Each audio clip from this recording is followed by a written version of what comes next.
viking du Mont-Saint-Michel a été officiellement fondée en 966. Le rocher, tout d'abord connu sous le nom de Mont Tombe, était occupé par des moines avant que la dévotion à l'archange y fasse son apparition. La première église dédiée à l'archange Saint-Michel sur le mont aurait été entreprise en 708 par Aubert, évêque d'Avranches, sous le règne du roi mérovingien Childebert III, un lointain descendant de Clovis. À l'époque carolingienne, en 867, le roi de Francie occidentale, Charles le Chauve, dans l'impossibilité de défendre la totalité de son territoire contre les Vikings, cède le Cotentin et l'Avranchin aux Bretons par le traité de Compiègne. Le Mont Saint-Michel, qui se trouvait aux confins de la Neustrie, devint donc breton. En 911, le traité de Saint-Clair-sur-Epte, conclu entre le roi de France Charles le Simple et un chef normand d'origine norvégienne prénommé Rolf, donne naissance à la Normandie, la terre des hommes du Nord, tout d'abord constituée par les diocèses de Rouen et d'Évreux.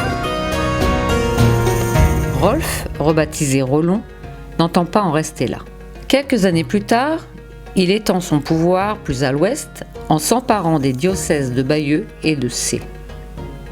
En 933, Guillaume Longue-Épée, fils et successeur de Rollon, ajoute aux possessions de son père le Cotentin et l'Avranchin, repris aux Bretons.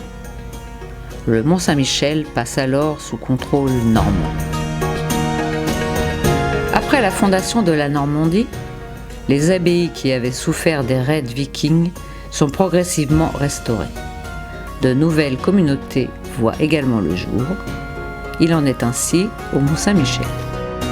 Attirés par le prestige tant spirituel qu'intellectuel du rocher, de nouveaux religieux se présentent aux portes de l'abbaye pour y être admis, portant le nombre des moines à 50. Le sanctuaire du Mont, célèbre pour ses miracles, est également visité par de très nombreux pèlerins.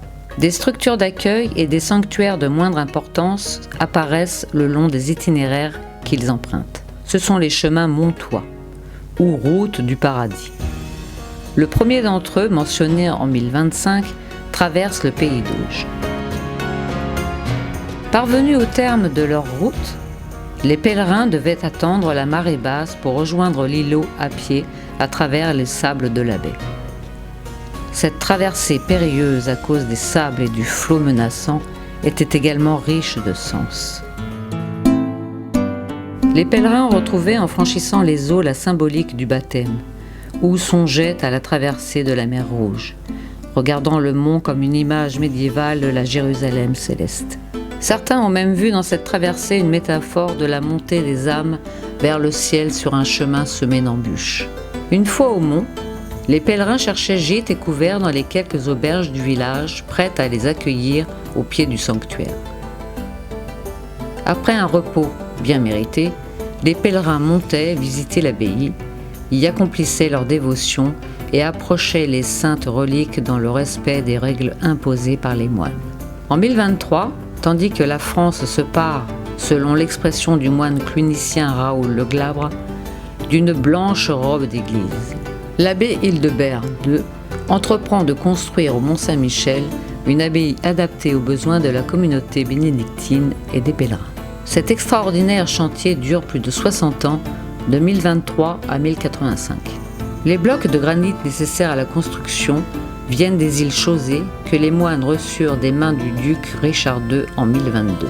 Pour parvenir au mont, la roche était transportée sur des chalands à fond plat lors des grandes marées, avant d'être hissée au niveau du chantier, à près de 80 mètres d'altitude, grâce à des rampes et des monte-charges en bois connus sous le nom de cage à écureuil.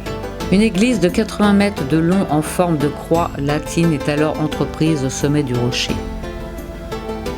L'espace en haut de l'îlot étant particulièrement réduit, les constructeurs furent dans l'obligation de construire des cryptes voûtées tout d'abord sur le flanc est, puis sur les flancs nord et sud de la colline pour soutenir les bras de l'abbatiale. Rien à voir avec les autres monastères bénédictins, construits en terrain plat avec des salles organisées à l'horizontale autour d'un cloître. Au Mont-Saint-Michel, les bâtisseurs ont repensé le plan traditionnel pour élever les salles les unes au-dessus des autres sur 3 niveaux. Une statue de Saint-Michel placée au sommet de l'église abbatiale culmine à 157 mètres au-dessus du rivage. En 2022, la commune compte 25 habitants.